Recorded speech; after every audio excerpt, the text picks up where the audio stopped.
8월 네 번째 주일을 맞아서 하나님께서 오늘 저와 여러분들에게 주신 말씀은 에스라서 9장 1절에서 10장 17절 말씀까지 봉독하겠습니다. 이 일 후에 방백들이 내게 나와 이르되 이스라엘 백성과 제사장들과 레위 사람들이 이 땅 백성들에게서 떠나지 아니하고 가나안 사람들과 헷 사람들과 브리스 사람들과 여부스 사람들과 암몬 사람들과 모압 사람들과 애굽 사람들과 아모리 사람들의 가증한 일을 행하여 그들의 딸을 맞이하여 아내와 며느리로 삼아 거룩한 자손이 그 지방 사람들과 서로 섞이게 하는데 박백들과 고관들이 이 죄에 더욱 으뜸이 되었다 하는지라. 내가 이 일을 듣고 속옷과 겉옷을 찢고 머리털과 수염을 뜯으며 기가 막혀 앉으니 이에 이스라엘의 하나님의 말씀으로 말미암아 떠는 자가 사로잡혔던 이 사람들의 죄 때문에 다 내게로 모여오더라. 내가 저녁 제사 드릴 때까지 기가 막혀 앉았더니 저녁 제사를 드릴 때에 내가 근심 중에 일어나서 속옷과 겉옷을 찢은 채 무릎을 꿇고 나의 하나님 여호와를 향하여 손을 들고 말하기를 나의 하나님이여 내가 부끄럽고 낯이 뜨거워서 감히 나의 하나님을 향하여 얼굴을 들지 못하오니 이는 우리 죄악이 많아 정수리에 넘치고 우리 허물이 커서 하늘에 미침이니이다. 우리 조상들의 때로부터 오늘까지 우리의 죄가 심함에 우리의 죄악으로 말미암아 우리와 우리 왕들과 우리 제사장들을 여러 나라 왕들의 손에 넘기사 칼에 죽으며 사로잡히며 노략을 당하며 얼굴을 부끄럽게 하심이 오늘날과 같으니이다. 이제 우리 하나님 여호와께서 우리에게 잠시 동안 은혜를 베푸사 얼마를 남겨두어 피하게 하신 우리를 그 거룩한 처소에 박힌 못과 같게 하시고 우리 하나님이 우리 눈을 밝히사 우리가 종노릇하는 중에서 조금 소생하게 하셨나이다. 우리가 비록 노예가 되었사오나 우리 하나님이 우리를 그 종살이하는 중에 버려두지 아니하시고 바사 왕들 앞에서 우리가 불쌍히 여김을 입고 소생하여 우리 하나님의 성전을 세우게 하시며 그 무너진 것을 수리하게 하시며 유다와 예루살렘에서 우리에게 울타리를 주셨나이다. 우리 하나님이여 이렇게 하신 후에도 우리가 주의 계명을 저버렸사오니 이제 무슨 말씀을 하오리이까. 전에 주께서 주의 종 선지자들에게 명령하여 이르시되 너희가 가서 얻으려 하는 땅은 더러운 땅이니 이는 이방 백성들이 더럽고 가증한 일을 행하여 이 끝에서 저 끝까지 그 더러움으로 채웠음이라. 그런즉 너희 여자들을 그들의 아들들에게 주지 말고 그들의 딸들을 너희 아들들을 위하여 데려오지 말며 그들을 위하여 평화와 행복을 영원히 구하지 말라. 그리하면 너희가 왕성하여 그 땅의 아름다운 것을 먹으며 그 땅을 자손에게 물려주어 영원한 유산으로 물려주게 되리라 하셨나이다. 우리의 악한 행실과 큰 죄로 말미암아 이 모든 일을 당하였사오나 우리 하나님이 우리 죄악보다 형벌을 가볍게 하시고 이만큼 백성을 남겨주셨사오니 우리가 어찌 다시 주의 계명을 거역하고 이 가증한 백성들과 통혼하오리이까. 그리하면 주께서 어찌 우리를 멸하시고 남아 피할 자가 없도록 진노하시지 아니하시리이까.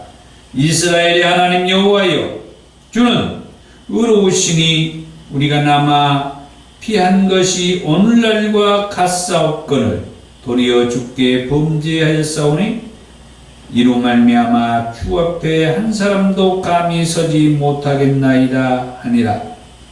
에스라가 하나님의 성전 앞에 엎드려 울며 기도하여 지혜를 자복할 때에 많은 백성이 크게 통곡하며 이스라엘 중에서 백성의 남녀와 어린 나이에 큰 무리가 그 앞에 모인지라. 엘람 자손 중 여이엘의 아들 스가냐가 에스라에게 이르되 우리가 우리 하나님께 범죄하여 이 땅 이방 여자를 맞이하여 아내로 삼았으나 이스라엘에게 아직도 소망이 있나니 곧 내 주의 교훈을 따르며 우리 하나님의 명령을 떨며 준행하는 자의 가르침을 따라 이 모든 아내와 그들의 소생을 다 내보내기로 우리 하나님과 언약을 세우고 율법대로 행할 것이라. 이는 당신이 주장할 일이니 일어나소서 우리가 도우리니 힘써 행하소서 하니라. 이에 에스라가 일어나 제사장들과 레위 사람들과 온 이스라엘에게 이 말대로 행하기를 맹세하게 하며 무리가 맹세하는지라. 이에 에스라가 하나님의 성전 앞에서 일어나 엘리야십의 아들 여호하난의 방으로 들어가니라. 그가 들어가서 사로잡혔던 자들의 죄를 근심하여 음식도 먹지 않으며 물도 마시지 아니하더니 유다와 예루살렘에 사로잡혔던 자들의 자손들에게 공포하기를 너희는 예루살렘으로 모이라. 누구든지 방백들과 장로들의 훈시를 따라 3일 내에 오지 아니하면 그의 재산을 정몰라고 사로잡혔던 자의 모임에서 쫓아내리라 하며 유다와 베냐민 모든 사람들이 3일 내에 예루살렘에 모이니 때는 9째 달 21일이라.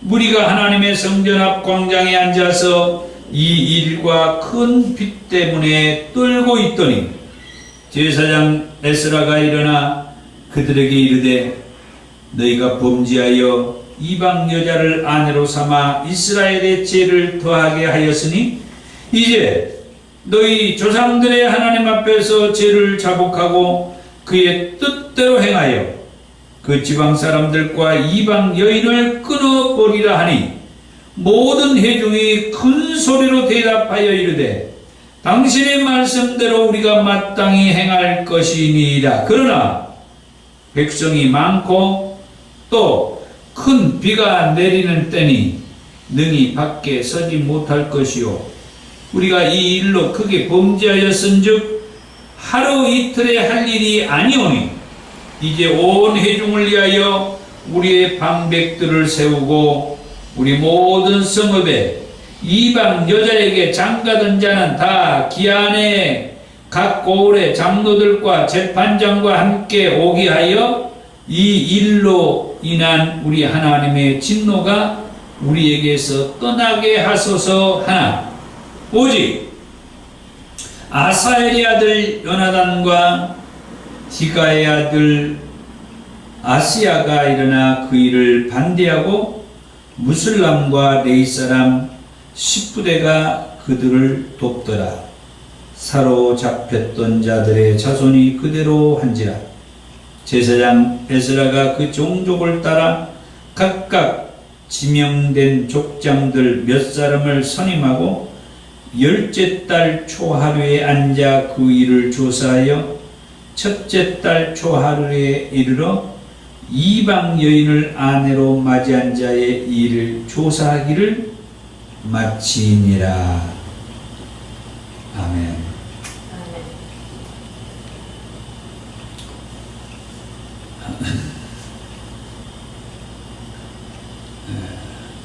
오늘은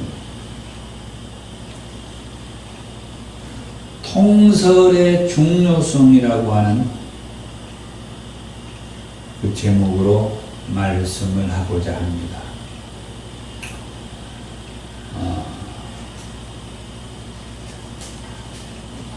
첫 번째로 이 통설이라고 하는 말이 무슨 말이냐? 뭐 저희들은 익히 들어서 잘 아는 말입니다만은 이 통설이라고 하는 말은 성경을 통으로 읽고 통으로 설교한다는 그런 말이에요.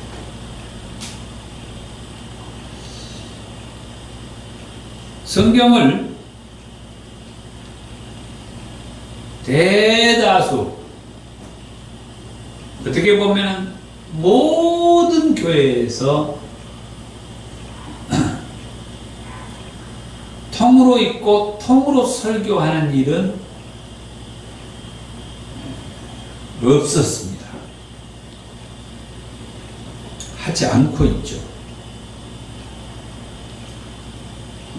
그런데 이제 저는 2013년 9월 달부터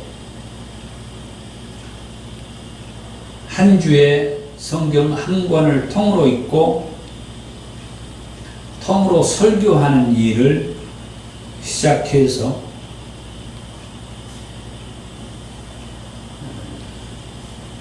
(2015년 1월) 첫 주에 요한계시록까지 설교를 했었고, 그리고 계속해서 다시 창세기부터 시작을 해서 두 번째 통으로 설교를 시작해 오다가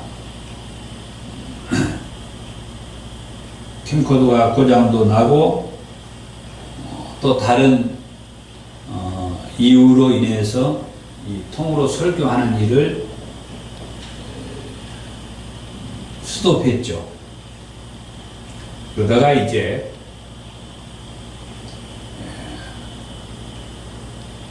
다시 돌아오는 9월 첫 주부터 통으로 설교하는 일을 계속 해야 되겠다 하는 그런 마음을 갖고, 그 전에 오늘은 이 통으로 설교하는 그 중요성, 필요성을 가지고 말씀을 드리려고 합니다. 성경을 한 주에 한 권씩 읽고 그 한 권을 통으로 설교하는 일이 일단 제가 한번 시도를 했고 두 번째 시도를 해오다가 신약성경 복음서를 하면서 이제 잠시 중지를 하고 있었는데, 한번 이렇게 통으로 설교를 하고 보니까 너무 좋다고 하는 것을 제가 느끼게 된 거예요. 그러면 뭐 때문에 이 통설을 시도하게 되었느냐? 그것은 목사로서 설교도 하지만 또 하나님의 말씀을 알아야 하지 않느냐. 하나님께서 이 66권이라고 하는 이 말씀을, 이 성경이라고 하는 이 말씀을 주셨는데, 하나님의 일을 한다라고 하는 목사가 돼가지고 이 성경을 이 목사가 좋아하는 성경 그 말씀만 가지고 설교한다든지 이 목사가 좋아하는 그 말씀만을 가리키고 또 이렇게 얘기하고 한다고 하는 것은 그것은 제 마음이 조금 편하지 않았어요. 나름대로 이제 목회 경력도 30년이 이제 다 돼가요. 한 27년이 지금 되고 있는데 하나님께서 주신 이 말씀을 27년 동안 목회를 하고 있는데 목사가 돼가지고 이 성경을 읽어도 그게 무슨 말인지도 모르고 또 한참 이 책 저 책을 찾아보면서 요즘에는 뭐 인터넷이 잘 돼 있으니까 인터넷 뒤져가지고 거기에서 자료를 검색해가지고 그렇게 이 성경을 연구하고 그렇게 성경을 연구해서 가르치고 설교하고 그것은 이제는 그만해야 되지 않느냐. 한마디로 말해서 이 성경은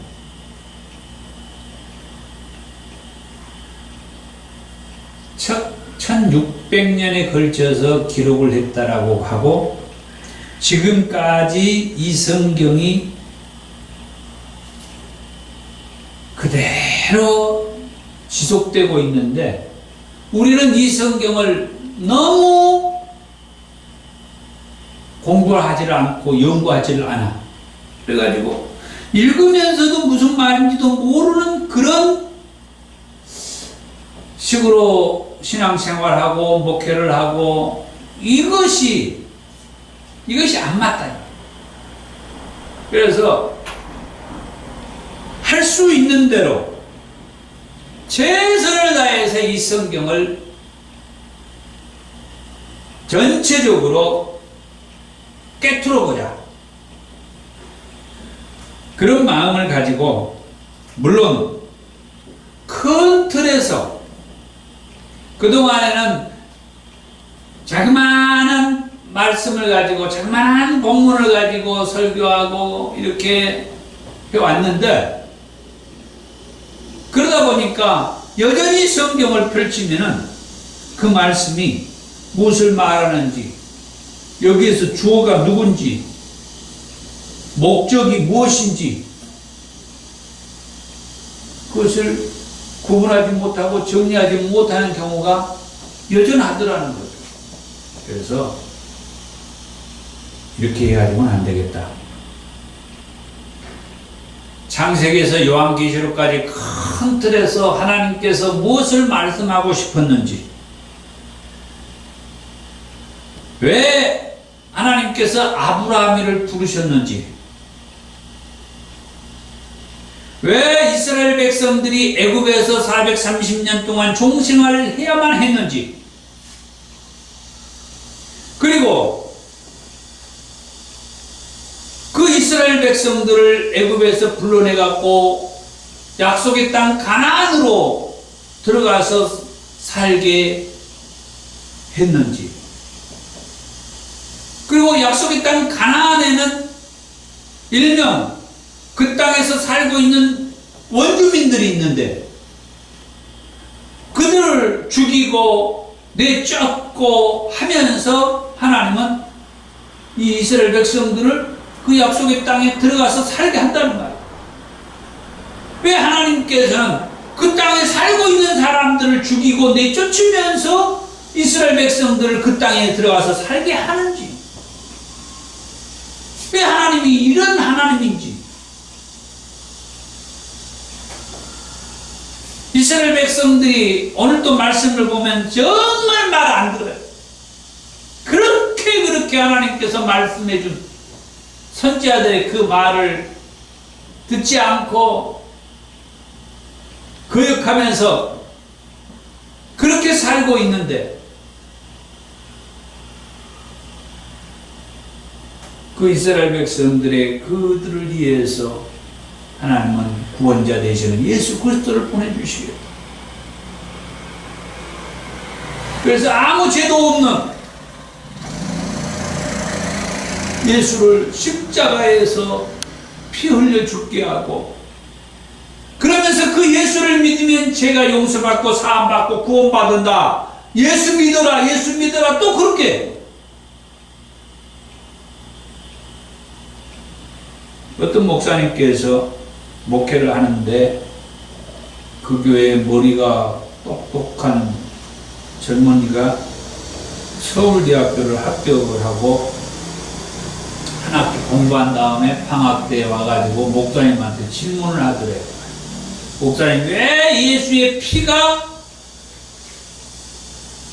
구원이 있습니까? 다시 말하면 예수의 피만이 구원이 있다고 하는 그 이유가 뭡니까? 질문을 하더래요. 그 목사님이 거기에 대해서 성경에 있는 말씀 가지고 얘기를 해주는데, 그 젊은이가 여기 성경에 기록되어 있는 그런 피상적인 거 말고 왜 그 예수를 믿어야 구원이 있냐고. 그래서 결국은 교회를 떠났다는 거예요. 그 바람에 그 목사님은 산속에 들어가 가지고 성경만 읽으면서 성경 박사가 됐어요. 저는 그 얘기를 들을 때 그 목사님이 얼마나 존경스러운지를 모르겠어요. 지금도 막 눈물이 나요. 우리 주변에 누군가가 그 젊은이처럼 저한테 왜 예수를 믿어야 제사함을 받고 구원을 받는지, 왜 예수의 피만이 구원이 있는지 그렇게 물어볼 때에 나는 뭐라고 얘기를 해줄 수 있을 것인지, 저도 성경에 있는 얘기, 우리가 피상적으로 그동안 알고 듣고 있었던 성경에 기록되어 있는 그 말씀 가지고 얘기를 할 텐데, 그때는 벌써 수십 년 전인데 한 40년, 50년 전일 거예요. 저도 다 들은 얘기입니다만, 지금은 우리의 자녀들과 우리 주변의 젊은이들이 그 40년, 50년 전보다 더 예수를 믿지 않고 성경을 읽지 않아. 그 왜 그러느냐? 교회에서 목사님들이 하나님의 말씀, 이 성경을, 하나님의 그 마음, 하나님의 뜻을 제대로 알지 않고 어떤 책이나 보면서 연구해가지고 좀 더 심하게 얘기하면 목사 자기가 하고 싶은 얘기를 설교하는, 그러다 보니까 교회가 변화가 없고 성도들이 그 하나님의 말씀을 제대로 받아들이지 않는 거예요. 그게 지금까지 지속되어 오다 보니까 이제는 젊은이들이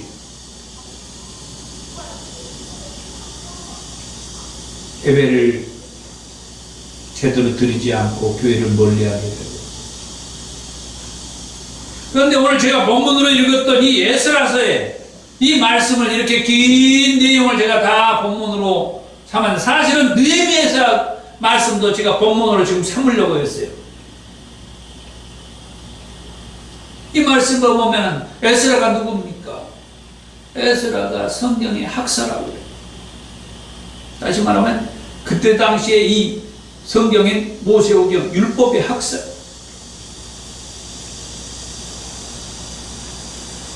그토록 하나님께서 이 백성들에게 말씀해 줬던 그 말씀. 그런데 그 백성들이 뭐였어요? 그 하나님의 말씀을 멀리해가지고 그 중에 하나에 대해 저 이방 여인과 혼인을 하지 말아라. 이방 여인의 딸들을 데려다가 내 아들과 결혼시키지 말고 내 딸들을 이방의 그 아들들한테 시집 보내지 말고 통혼하지 말아라.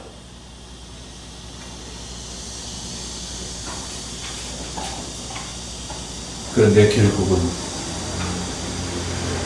이 백성들이 그 말씀을 듣지 않고 지금 우리 식으로 말하면 대반우분은 다 섞여서 이제 살게 되는 이 모습을 보면서 에스라 선지자가 하나님 앞에서 기가 막혀서 눈물을 흘리면서 통회하고 있을 때에 그래도 에스라 선지자 곁에 가까이에 있었던 그들이 같이 얘기하면서 우리가 저 이방 여인들의 자녀들을 내보내겠다 그렇게 결단한 그러면서 마지막에는 이방 여인들과 결혼해가지고 지금 이렇게 자식을 낳고 살고 있는 그 사람들이 누구인지 조사한다는 내용까지 쭉 기록이 되어 있어요. 그리고 나중에 이 느헤미야서의 말씀, 느헤미야서 이제 7장부터 7장 73절부터 그 말씀을 이렇게 쭉 보면 제가 한번 읽어보겠습니다. 7장 70절인데 이와 같이 제사장들과 레위 사람들과 문지기들과 노래하는 자들과 백성 몇 명과 느디님 사람들과 온 이스라엘 자손이 다 자기들의 성읍에 거주하였느니라. 이스라엘 자손이 자기들의 성읍에 거주하였더니 일곱째 달에 이르러 모든 백성이 일제히 수문앞 광장에 모여 학사 에스라에게 여호와께서 이스라엘에게 명령하신 모세의 율법책을 가져오기를 청하매 일곱째 달 초하루에 제사장 에스라가 율법책을 가지고 회중 앞 곧 남자나 여자나 알아들을 만한 모든 사람 앞에 이르러 수문앞 광장에서 새벽부터 정오까지 남자나 여자나 알아들을 만한 모든 사람 앞에서 읽음에 무 백성이 그 율법책에 귀를 기울였는데 그때 학사 에스라가 특별히 지은 나무 강단에 서고 그의 곁 오른쪽에 선자는 마띠나와 스마와 아나야와 우리아와 힐기야와 미야세아요 그의 왼쪽에 선자는 부다냐와 미사엘과 말기야와 하순과 하스바따나와 스가랴와 무슬람이라. 에스라가 모든 백성 위에 서서 그들 목전에 책을 펴니 책을 펼 때에 모든 백성이 일어서니라. 에스라가 이디하신 하나님 여호와를 송축하며 모든 백성이 손을 들고 아멘 아멘 하고 응답하고 몸을 굽혀 얼굴을 땅에 대고 여호와께 경배하니라. 그 다음 8절이요. 하나님의 율법책을 낭독하고 그 뜻을 해석하여 백성에게 그 낭독하는 것을 다 깨닫게 하니 백성이 율법의 말씀을 듣고 다 우는지라. 총독 느헤미야와 제사장 겸 학사 에스라가 백성을 가르치는 레위 사람들이 모든 백성에게 이르기를 오늘은 너희 하나님 여호와의 성일이니 슬퍼하지 말며 울지 말라. 이렇게 말씀이 계속해서 9장 이후에까지 말씀이 되어 있습니다. 학사 에스라가 하나님의 성전을 다시 중건하고 중수하고 복원한 다음에 느헤미야가 학사 에스라에게 율법책을 모세의 율법책을 가지고 와서 이제 낭독해달라. 모세의 율법책을 가지고 와서 낭독해 줄 때에 백성들이 아멘 아멘 하면서 그 말씀을 받아줘. 바로 그 전에 이방 여인들과 혼인했던 그 모든 것들을 이제 정리하고 청산하고 그렇게 결단하는 그 백성들의 모습을 보게 돼요. 제가 오늘 이 말씀을 본문으로 삼았던 그 이유 한 가지는 뭐냐? 이처럼 에스라가 모세의 율법책을 낭독해 줄 때에 그 백성들이 아멘 아멘 하고 받아들이면서 그 말씀대로 이방 여인들과 혼연을 했던 그 사람들이 이제 이방 여인들을 다 내쫓는 그런 결단을 하고 실질적으로 내쫓았다라고 하는 말씀을 제가 본문으로 잡은 거예요. 다시 말하면 오늘 저와 여러분들은 하나님의 말씀을 읽거나 또 들으면, 다시 말해서 하나님께서 우리에게 무엇을 말하고 싶었는지 그 말씀을 분명하게 우리가 알게 되었다고 하면 그 말씀을 실천하면서 살아야 되지 않겠느냐 하는 것이 오늘 말씀의 취지입니다. 그러기 위해서 목사는 하나님께서 무엇을 말을 했는지 이 성경 66권을 최소한 큰 틀에서 창세기는 무엇을 말하고 싶었고 출애굽기는 무엇을 말하고 있고, 그리고 신약성경에 와서 마태복음, 마가복음, 누가복음, 요한복음은 무엇을 말하고 있으며 사도행전은 무엇을 말하고 있었고 요한계시록은 무엇을 말하고자 하는지, 그래서 성경은 하나님이 우리에게 무엇을 말하고 싶어 하고 있으며 우리가 어떻게 하나님을 믿고 예수를 믿으면서 신앙을 하기를 원하는지 큰 틀에서 최소한 목회하는 이 목사는 그걸 알아야 되지 않나. 그래가지고 그 큰 틀에서 알고 있는 핵심의 내용들을 성경을 공부할 때 가르치면서 또 어떤 설교를 할 때 그 부분을 가지고 설교하면서 그렇게 교회가 가야 되지 않느냐. 우리 그리스도인들이, 우리 신앙생활하는 우리 성도들이 평상시 이 성경을 이 큰 틀에서 읽고 공부하고 하는 분들도 없지 않아 있지만 일상생활하고 직장생활하고 이렇게 살다가 보면 이 생활을 제대로 못해. 오늘 본문에서 학사 에스라가 그 율법책을 낭독해 줄 때에 그 말씀을 들었던 백성들이 울면서 아멘 아멘 하면서 그 말씀대로 행하면서 살았던 것처럼 이 일을 오늘날 목사가 해야 돼. 그리고 성도들이 교회를 와서 말씀을 듣고 예배를 하고 성경을 공부하고 1대1 양육을 하고 이런 일을 할 때에 목사가 그런 것들을 얘기하고 가르칠 때에 성도들은 그 말씀을 듣고 아멘 아멘 하면서 실행하고 행하면서 살아가요. 그래서 오늘날 목사가 정말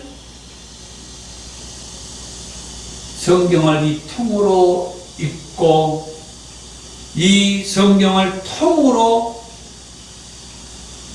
그 핵심을 잡아야 한다라고 하는 것, 그 중요한 의미를 제가 2013년 9월 첫 주부터 2015년 1월 첫 주까지 해서 성경 한 번 통으로 설교하면서 그걸 제가 알게 된 거예요. 그래서 앞으로 이 통으로 설교하는 것은 계속해야 된다. 많은 분들이 걱정을 합니다. 아이, 교회 나오는 성도들이 그런 식으로 설교하면 은혜 받습니까? 저는 은혜 받는 모습을 봅니다. 기존에 해왔던 방식이 성도들이 부담 없고 좋은 것이지만 하나님께서 제게 말씀해 주시고 또 이렇게 하기를 원했던 것이 있었다고 보면서 큰 틀에서 성경 66권을 그리는 그런 목사가 돼가지고 성경을 가졌든 갖지 않았든 하나님께서 무엇을 말하고자 했는지, 이 성경 당시에 하나님께서는 그 당시 이스라엘 백성들에게 무엇을 말했으며, 어느 날은 저와 여러분들에게 하나님이 이 말씀 가지고 무엇을 말하고 싶어 하는지, 그리고 우리가 어떻게 살기를 원하는지, 그게 오늘 읽었던 본문의 말씀입니다. 결국은 목사는 하나님이 말하고자 했던 본래 그 의도된 말씀을 잘 읽어주고, 이때 당시에는 읽어주는 것이 다였어요. 지금은 잘 가르치고 설교를 잘해서 성도들이 그 말씀을 듣고 아멘 아멘 하면서 울면서 회개하면서 그 말씀대로 살아야 쓰겠다 결단하게 하는 그런 목사와 그런 목회와 그런 신앙의 삶이 저와 우리 더정교회에서는 반드시 이루어지기를 원하는 그런 마음입니다. 기도하겠습니다.